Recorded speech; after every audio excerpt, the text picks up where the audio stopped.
आज से तकरीबन 100 साल पहले मीनापुर नाम का एक गांव हुआ करता था।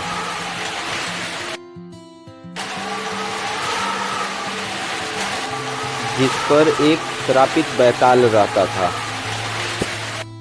उसी गांव से एक लड़की रोज पीपल के पास जाकर बैठा करती। एक दिन उस पीपल के पेड़ पर से आवाज आई। लड़की को कुछ समझ नहीं आया। वो इधर उधर ताकने लगी और कुछ समय बाद फिर से उस लड़की को वही आवाज़ सुनाई दी। इस बार लड़की को समझ में आ गया था कि वो आवाज़ उसे कहाँ से आ रही है, और वह लड़की वहाँ से रोते रोते तुरंत अपने घर के तरफ भागी। भागते भागते वो लड़की अपने घर पहुँची और घर पहुंचने के बाद वह जाकर अपने कमरे में सो गई। और जब शाम हुआ, वो लड़की अपनी सहेली से यह सारी बात कहने लगी।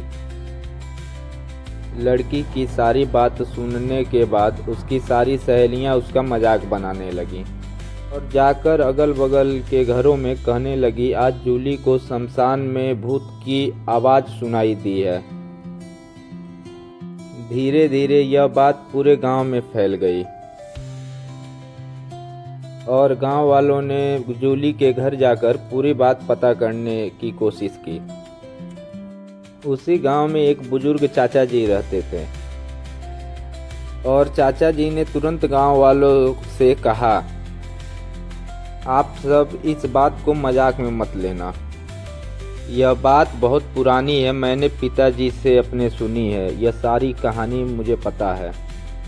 उन सब के बीच एक अघोरी साधु उन सब की बातों को गौर से सुन रहा था और सब बातें सुनने के बाद उस अघोरी ने कहा, यह लड़की और चाचा जी की बात बिल्कुल सही है।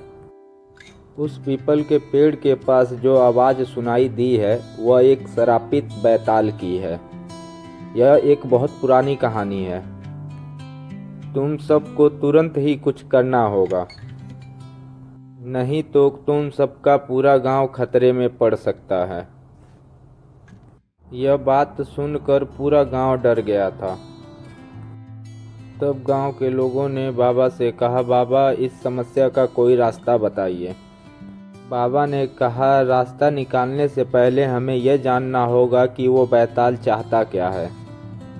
यह सारी बात सुनकर गांव वालों ने एक फैसला किया, हम सब उस लड़की को उस शमशान में लेकर जाएंगे जहां उसे वो आवाज़ सुनाई देती है।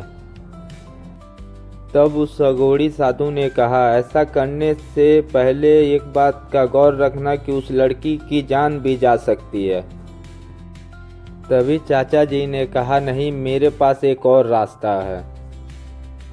इस कहानी के बारे में मैंने अपने पिताजी से बाद में पूरी बात पूछी थी।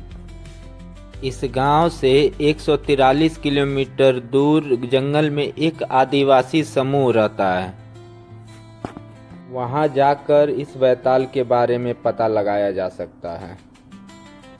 यह सारी बात सुनकर गांव वाले ने कहा, हम सब आज ही उस जगह पर जाएंगे। इस कहानी का दूसरा पार्ट देखने के लिए चैनल को सब्सक्राइब करें और